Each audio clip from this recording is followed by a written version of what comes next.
ప్రియమైన సహోదరి సహోదరుడా, ప్రభువైన యేసుక్రీస్తు వారి నామం పేరిట మీ అందరికీ శుభవందనాలు.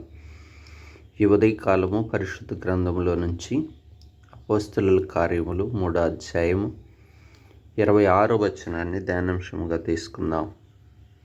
దేవుడు తన సేవకుని పుట్టించి మీలో ప్రతి వాని దుష్టత్వం నుండి మళ్లించుట వలన మిమ్మును ఆశీర్వదించుటకు ఆయన మొదట మీ యొద్దకు పంపెనని చెప్పాను. ఆయనను మీ యొద్దకు పంపెను. ప్రియ సహోదరి సహోదరుడా, దేవుడు మిమ్మలను ఆశీర్వదించుటకు తన కుమారుణ్ణి భూలోకానికి పంపెను. తండ్రి అయిన దేవుడు తన సేవకుని పుట్టించెను. ఎంత గొప్ప ఆనందకరమైన విషయము. నిజంగా మిమ్మల్ని ఆశీర్వదించుటకు. చూడండి, ఆశీర్వాదం గురించి మనం అనేక విధాలుగా మాట్లాడుకుంటుంటాం. నిజంగా ఏది ఆశీర్వాదం అని మనం తలంచుతాం.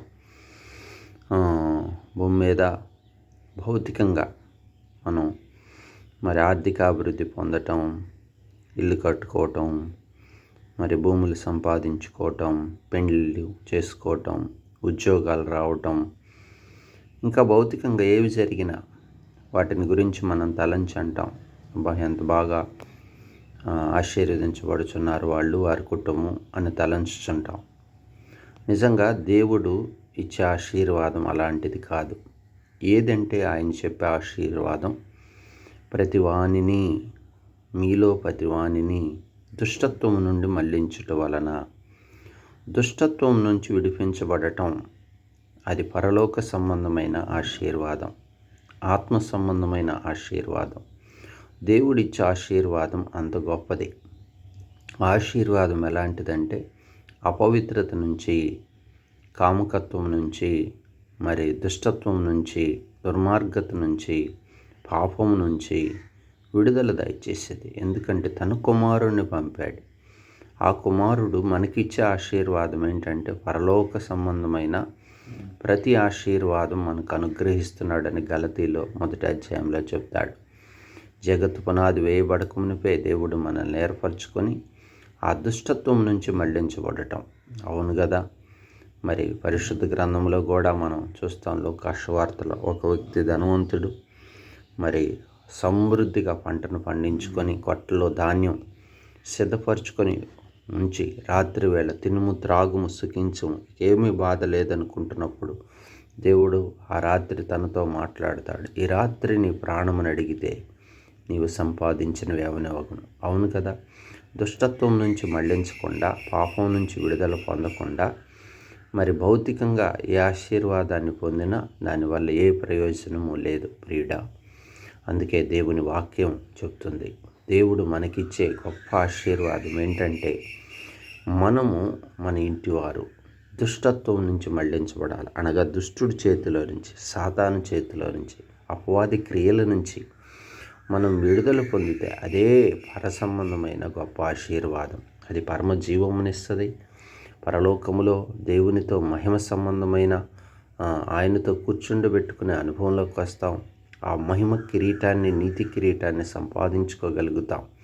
అందుకనే ప్రియ సహోదరి సహోదరుడా, నీవు నీ ఇంటివారు దుష్టత్వం నుంచి మరలించబడ్డారా? అయితే గొప్ప సంతోషం. ఇంకా ఎవరైనా మిగిలి ఉన్నారా? ఆ దుష్టత్వంలో నుంచి విడుదల కొరకై మనము ఆ విడుదలను పొందుట కొరకు ప్రభు సన్నిధిలో కనిపెట్టుకొని ప్రార్థిద్దాం. నీవు, నీ ఇంటివారు, నీ కుటుంబీకులు దుష్టత్వం నుంచి మనం అందరం కూడా విడుదల పొంది పరలోక సంబంధమైన ఆశీర్వాదాన్ని పొందును గాక. ప్రార్థన చేసుకుందాం. పరిశుద్ధుడా, ప్రేమ కలిగిన తండ్రి, నిజమే తండ్రి, అయ్యా, ఇప్పటి వరకు మేము తలంచిన మాటల ప్రకారం భౌతికమైన వాటిని ఏదైతే పొందుకుంటున్నామో వాటిని బట్టి అది ఆశీర్వాదం అని తలంచుతున్నాం. కానీ లేదు, ఈరోజు ఈ దినకాలం అపోస్తలుల కార్యము ద్వారా పేతురు ఆ దినాల్లో ప్రకటిస్తున్నప్పుడు చెప్పిన మాట ఎంత శ్రేష్టమైనది.